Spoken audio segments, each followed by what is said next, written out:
Welcome back to GLB Productions. Bruno Luce here. Thanks for joining me.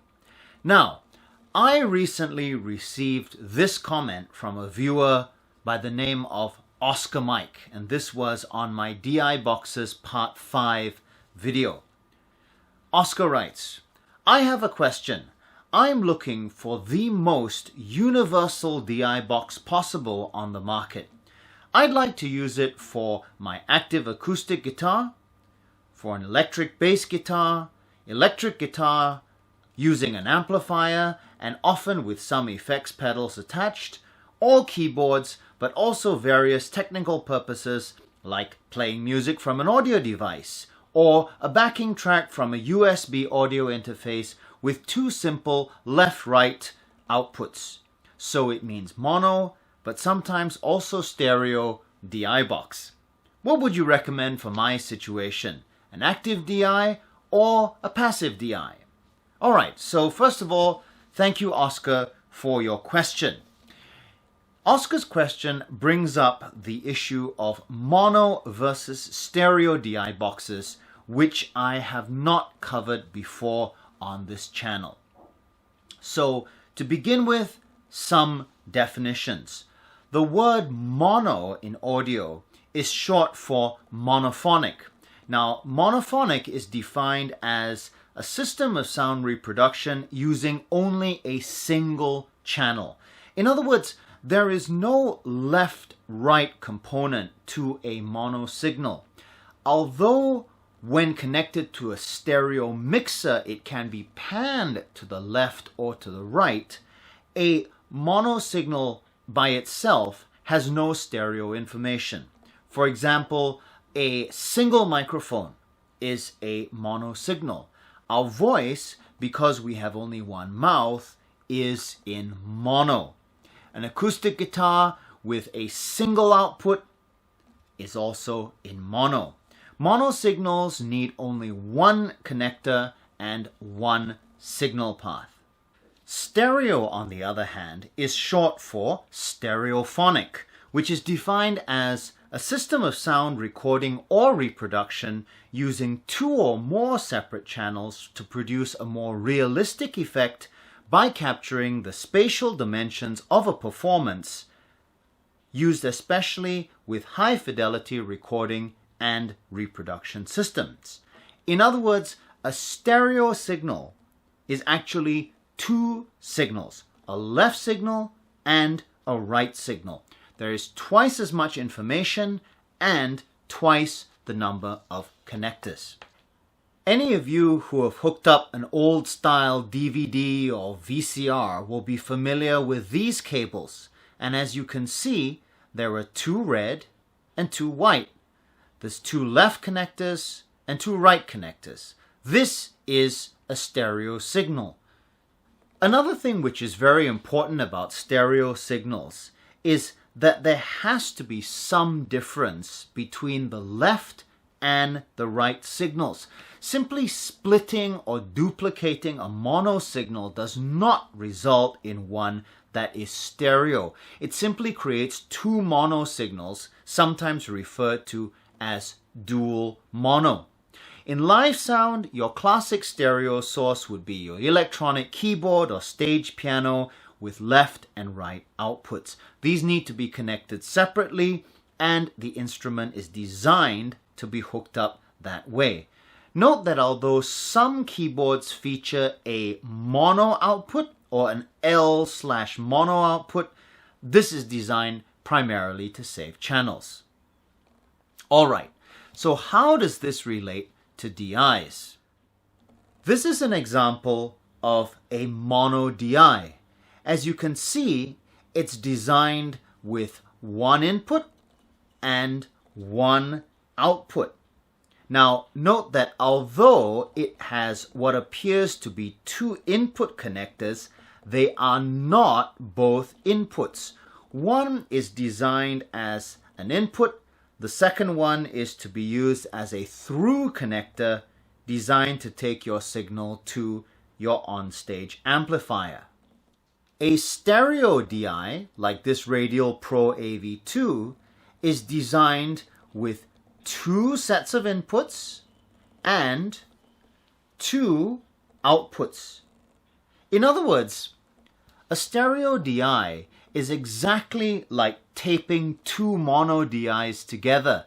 And in the days before dedicated stereo DIs, that is exactly what live sound engineers would do.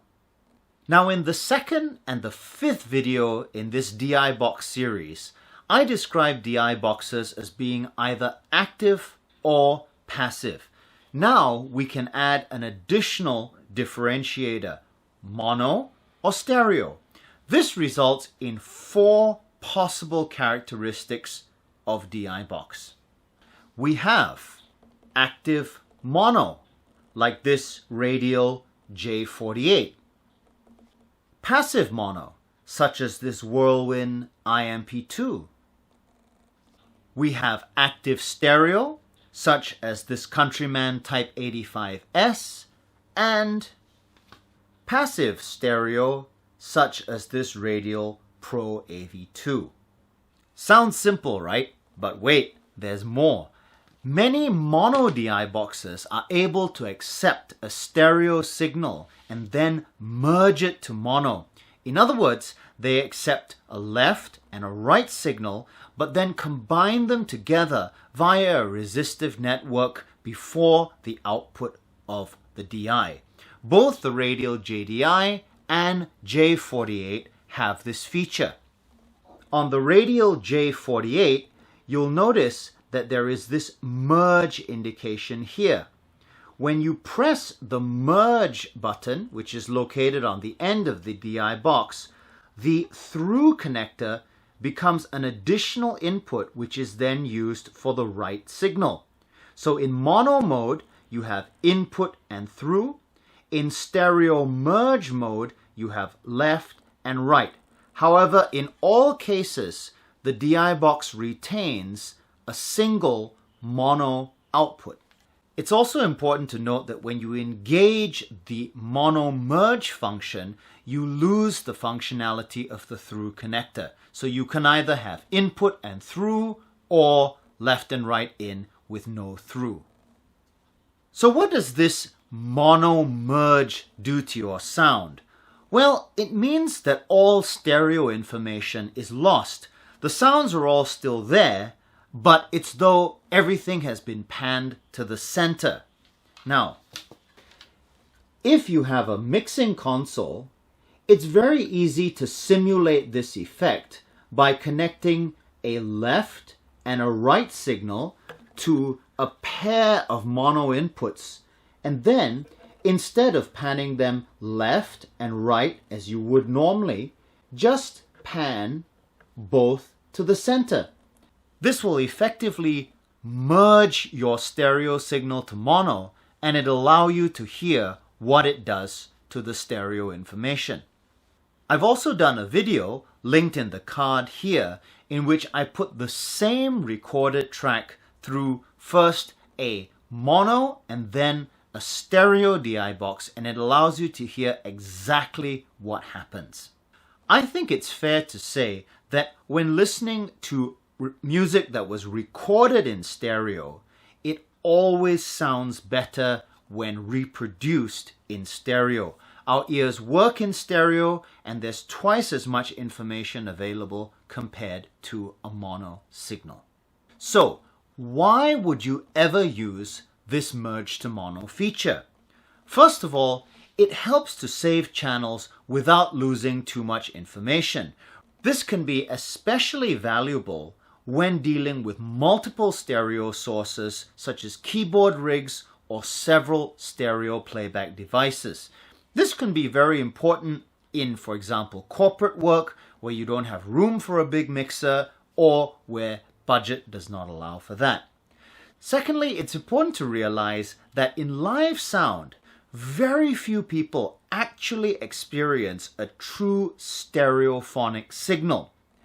In order for this to happen, you have to be located at the same distance from both left and right loudspeakers. In practice, this only applies to the people sitting right in the middle of the venue. If there's an aisle there, nobody experiences true stereo. This is why a lot of live music venues do not use a center aisle, because they need to locate the mixing console dead center. Those sitting on the left often can't hear the right loudspeakers and vice versa.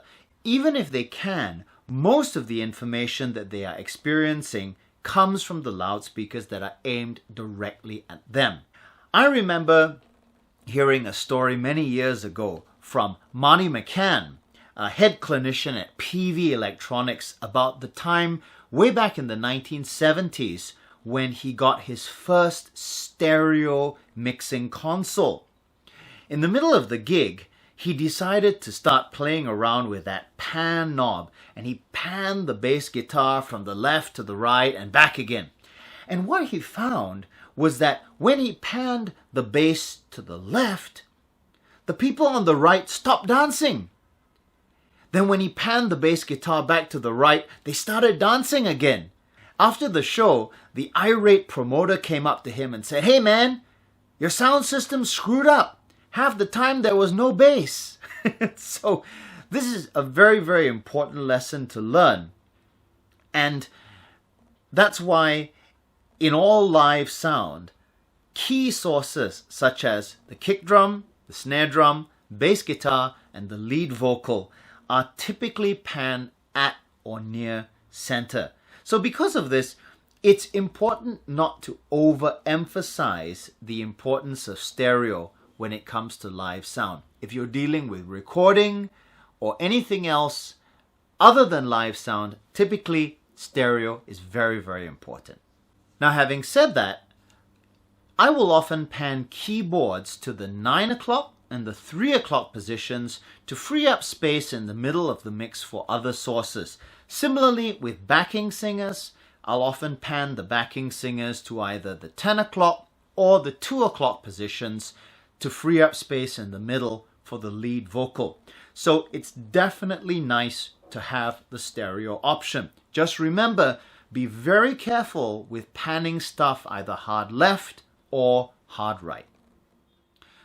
Alright, so let's go back to Oscar's question.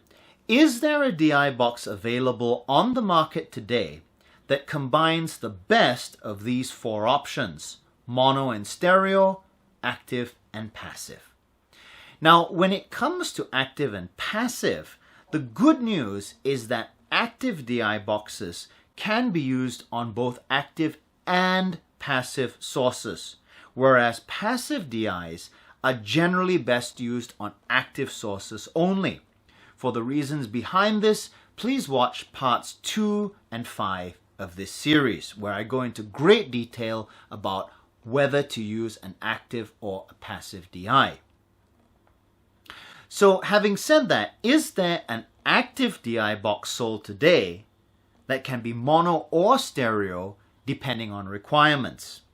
Well, there's both good and bad news. The bad news is that the answer is not really. The reason for this is that most true stereo DI boxes use separate signal paths for the left and right channels. They're effectively two mono DIs in a single housing. This is done to ensure signal integrity and allows maximum flexibility of deployment. If we look once again at this Pro AV2 DI, you'll notice that there is a left in and a right in, and there are also left and right outputs. There is no option to send either of these inputs to both outputs. In other words, there is no merge to mono option on this stereo DI box. The good news, sort of, is that there are several passive DI boxes that actually offer this feature. The Whirlwind PC DI, which I covered in a video many years ago, is the only DI box I know of which offers stereo or mono signal routing within a stereo DI.